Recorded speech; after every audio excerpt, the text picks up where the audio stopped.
Hey, good morning, everybody, and welcome to another Daily Market Report brought to you by Mike York. Today is Friday. Woo! Hope you all have a great upcoming weekend here. And it's June 24th. And what we got, the big news today is we have the GDP revision. Came up, 1.9, so up a tick from the 1.8 that was previously reported. So we have first quarter GDP at 1.9%. Not great news, obviously. We need it much higher than that, probably like around 5, 6, between 5 and 8% to actually make a difference with the job market. So with that in mind, we also have the durable goods, improvement.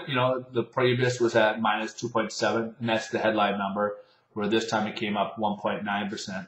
But once you take out the volatility of transportation, because those numbers can really obscure everything, it only came up 1.6%. Still not great numbers, but an improvement of a negative number. In that case, it was 0.8% negative, the previous reporting. So those are the main news today. I don't know if I touched on this yesterday, but the IAEF has also announced that they're going to release about 30 million barrels from reserves into the world market. And what that was due to, why that is important is, as we noticed, the oil prices have dropped. We've been hanging around almost about $100 per barrel, and that's bringing it just a tad under $90 now. So that could help alleviate some of the stress that a lot of us people are paying for our gas to go to work or look for jobs to go to interviews, stuff like that. Our normal daily life that we use, obviously, gasoline for. And with the economy as it is, that's a necessity. It's kind of hurt a lot of people. And alleviate some of the actual inflation too. So that could help out the headline number with maybe bring things down a little bit as wholesales and everybody else's costs come down. That might help alleviate that being passed on to the consumer. So that might help out in the long run as well. And Bernanke kind of touched on that, where he thought things will alleviate. The reason why they did the 39 in the first place was because you got places like Libya and some of these other areas of unrest so they're to try to alleviate the back on the production of oils in many of these regions. So to kind of help offset those lack of production in those other areas, that's why they're releasing it, which brought the oil futures down a bit. So that kind of helps us out a little bit. And then on top of it, the Greek austerity measures were passed, as we heard.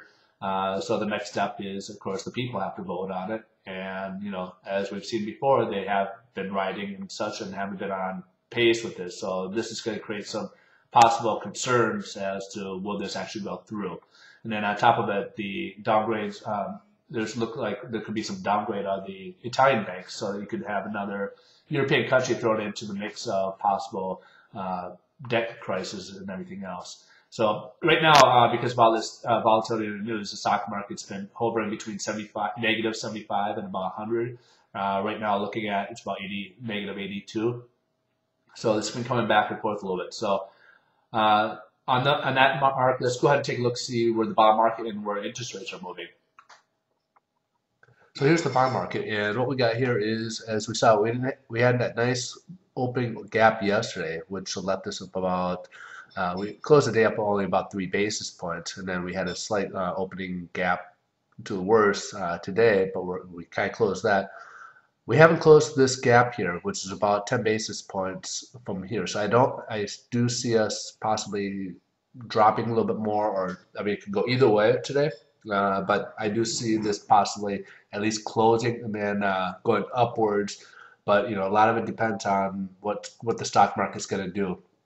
And as we saw before, the stock market, isn't looking great, but again, that could quickly change as well. A lot of it's going to depend on what's going to happen in Greece, as we saw the austerity measures pass, but then we could potentially see riots and everything else over there, as we've seen in the past over there, people not, being exactly happy with what's going on with agreement with the people and the government. So with that said, this could be very volatile today. We could see some roller coasters, but right now rates are still looking good. We're probably about where we were yesterday.